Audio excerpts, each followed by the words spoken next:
talk about finite Galois extensions. So recall we have proved Artin's theorem, and these are all now some nice consequences.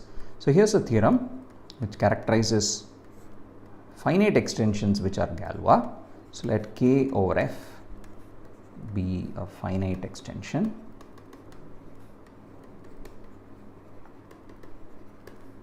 Then K over F is a Galois extension.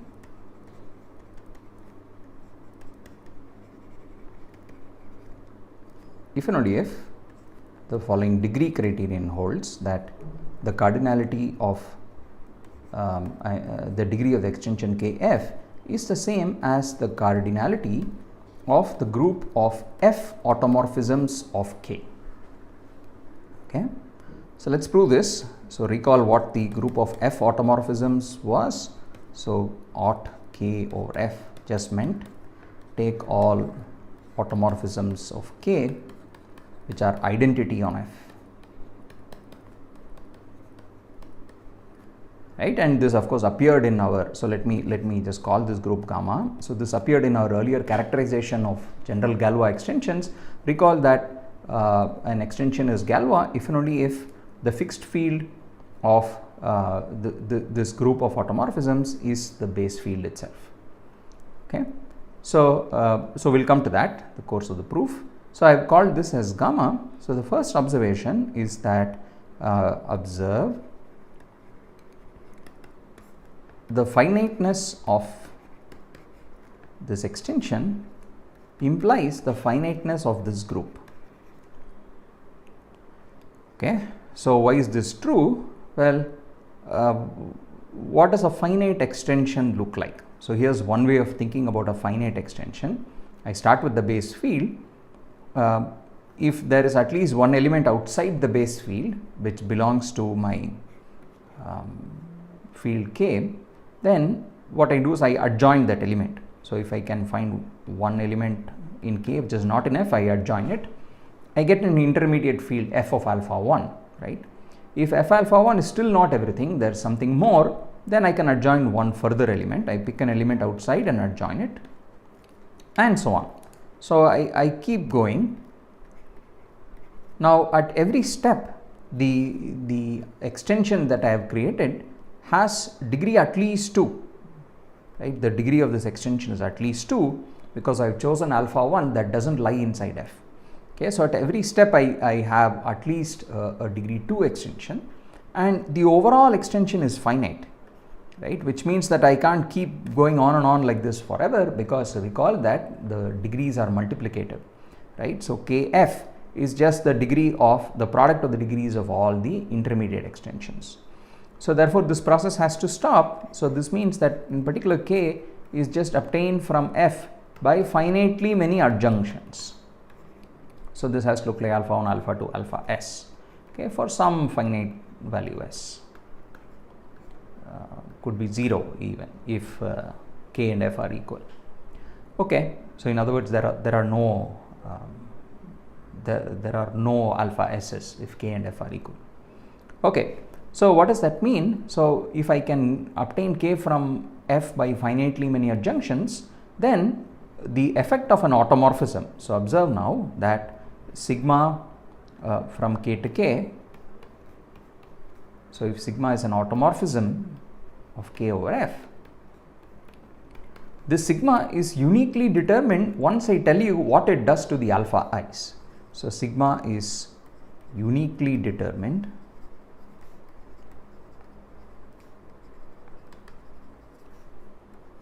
by the values of sigma, by the values sigma evaluated on these generators.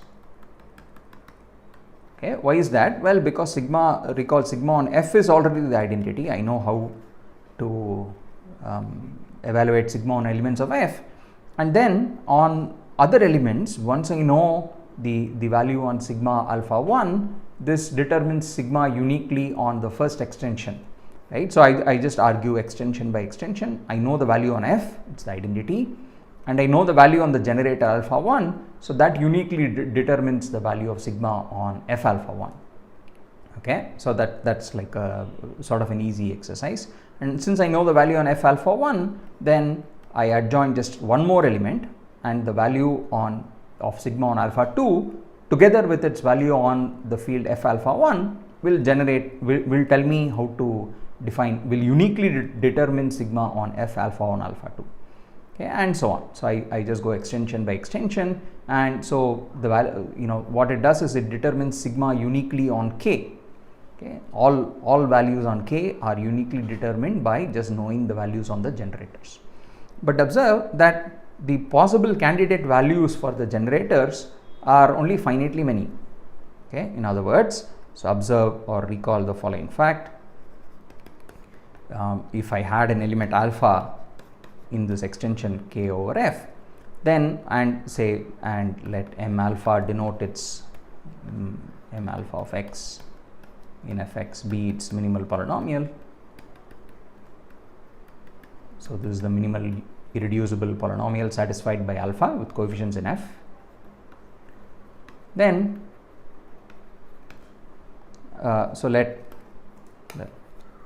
then observe for all sigma,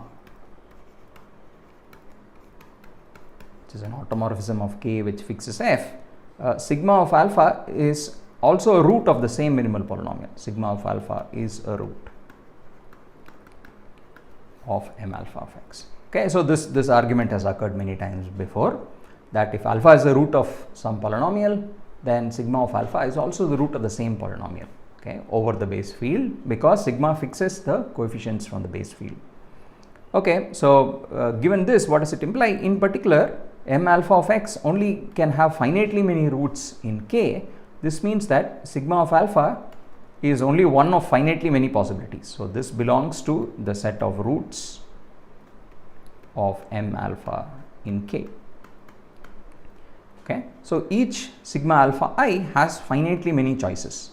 Okay, so sigma alpha 1, I can possibly map it to one of finitely many possibilities, right? So sigma alpha 2, similarly, there are only finitely many choices, and so on. So what does this mean? Finally, it means that so maybe I should say alpha 1 can map under sigma to only one of finitely many choices, and so on. So this finally implies that the possible values of sigma itself is only finitely many. Okay, so this in particular implies that the possible choices for elements sigma of gamma itself is only finitely many. Okay, so this is just the simple finiteness observation, that if the extension is finite, then the group of automorphisms which fix the base field is also necessarily a finite group. Okay, now that means that we can now apply Artin's theorem. Okay, so observe mod gamma is finite implies Artin's theorem applies. And what did Artin's theorem say? It said that if you take k and gamma was any finite, so what was the hypothesis here? Gamma needed to be any finite subgroup of the group of automorphisms of k. Okay, so in particular we have taken gamma to be aut kf, okay, and that's known to be finite in our case. And Artin's theorem says that if you look at k as an extension of k gamma, so then the theorem says that this extension has degree exactly equal to the cardinality of gamma. So this is exactly Artin's theorem. So this is the assertion of Artin's theorem. Okay, but in our case gamma is something special. Gamma is actually the group aut kf. Okay, which means it's the set of all automorphisms of k which leave elements of f fixed pointwise. Okay, what does that mean? Well, that says that k gamma actually contains f, right? So this means in particular that elements of f certainly lie inside the fixed field of gamma, right? That's how gamma is defined in this case. Okay, so that's our case. So what does this say? This says then that this extension has degree mod gamma according to Artin's theorem. So, well, what is it that we want to conclude? So, conclusion is that the full extension, the overall extension from K to F also has degree mod gamma if and only if the extension on the bottom K gamma F has degree 1, right? Because Artin's theorem already told you that the top bit has degree equal to mod gamma. Okay, so this is what we have concluded, but this last conclusion just says that K gamma is equal to F, right? The degree 1 extension is just the base field itself. Now, K gamma equals to F should be a familiar statement. So, recall this is exactly one of the characterizations of a Galois extension. Okay, that if I take the group gamma to be the automorphism group of K over F and I look at the fixed field of that group of automorphisms, then it should be exactly F. Okay, so this, recall from our earlier theorem on characterization of Galois extensions, says exactly that K over F is Galois. Okay, so that proves this rather nice characterization of finite Galois extensions. So, this is yet another characterization now purely in terms of the degree of the extension. It says that the extension degree must be the cardinality of the group of F automorphisms of K. Okay, now let us also write out another corollary sort of along the same lines of Artin's theorem. So, let me call this a proposition. This proposition says the following: let K be any field and gamma a finite subgroup of the group of automorphisms. This is the same hypothesis as in Artin's theorem.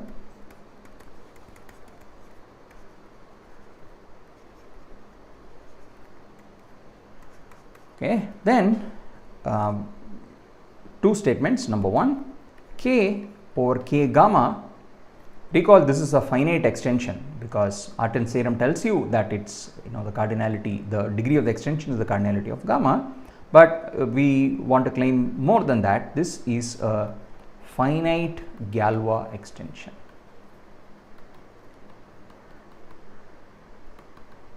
Okay, finite is already done by Artin, so we are just trying to prove the Galois bit now. And statement 2, the group of automorphisms of K which leave K gamma fixed is exactly gamma.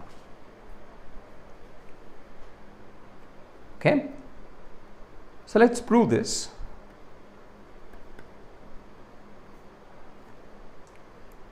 So let's give this a name. Let's call this fixed field as K gamma, and let's call this group of automorphisms as G. Okay, so we need to say something about F and G, this theorem, the two parts. So observe that with these definitions, what do we know? That firstly, that F, so F is K gamma. So observe G is definitely more than gamma, right? So gamma is a sub of G. So observe gamma is actually a subgroup of G. Okay, why? Well, by definition, because let's see, if I take elements of gamma, then by definition they fix the elements of K gamma, right? More or less this is by definition. Okay, since elements of gamma certainly fix K gamma pointwise, that's how K gamma is defined. Okay, and what is G? G is saying take all automorphisms which fix elements of K gamma pointwise. Okay, so the original elements of gamma are certainly part of this. So gamma is definitely a subgroup of G, but what does that imply in particular? It says that the fixed field of gamma, so gamma is smaller than G, so the elements of K which are fixed by gamma is definitely a superset of the elements of G, elements of K which are fixed by G. Okay, so when I have a larger group, it fixes fewer elements in general, right? So I know this K gamma contains Kg, but here's something that we know. What is G? G is just the space of all automorphisms of K which fix F, right? So I remember F is the same as K gamma for me. So this just says that elements of G certainly fix F. So the fixed field of G certainly contains F in our case. Okay, but so what's on the left and what's on the other end are actually the same. This is also F and that's also F. So we conclude from this that the fixed field of this potentially larger group G is actually the same as the fixed field of the smaller group gamma. Okay, so this is the first conclusion, and further this statement here that Kg is actually equal to F. What does this say? Just like we did in the previous part, this just says that the fixed field. So what is G? G is exactly the group of automorphisms of K over F, and if the fixed field of this group is F, this exactly means that K over F is Galois. This is the equivalent characterization. So this is our previous theorem characterization of Galoisness or Galois extensions in terms of the fixed fields. Okay, so that's proved the first part because finite we already knew. Okay, so now let's do the second part. We need to check that the automorphism group is exactly gamma. Okay, so what do we know to prove the second part? So we therefore know, so because we have just shown it's Galois, so by our previous theorem that we just did, which characterizes finite Galois extensions, we know the following, that the degree of the extension must be equal to the cardinality of the Galois group. Okay, so this is cardinality of aut K over F.